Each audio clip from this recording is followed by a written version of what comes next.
બાંગ્લાદેશના આંતરરાષ્ટ્રીય અપરાધ ન્યાયાધિકરણે પૂર્વ વડાપ્રધાન શેખ હસીના વિરુદ્ધના કેસમાં પોતાનો ચુકાદો સંભળાવતા અત્યંત ગંભીર અને ચોંકાવનારા ખુલાસા કર્યા છે.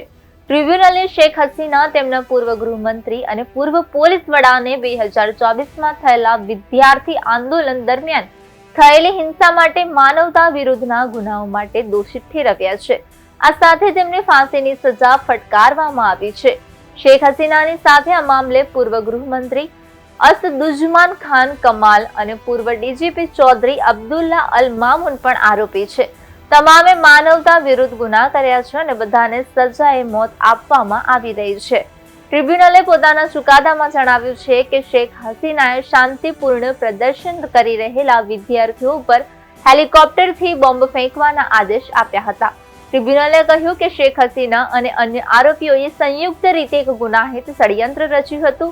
તેમની પાર્ટી અવામી લીગના કાર્યકર્તાઓ પાર્ટીના નેતૃત્વને સંપૂર્ણ જાણકારી હેઠળ સુનિયોજિત રીતે રસ્તા પર ઉતરી આવ્યા હતા અને પ્રદર્શનકારીઓ પર હુમલા કર્યા હતા.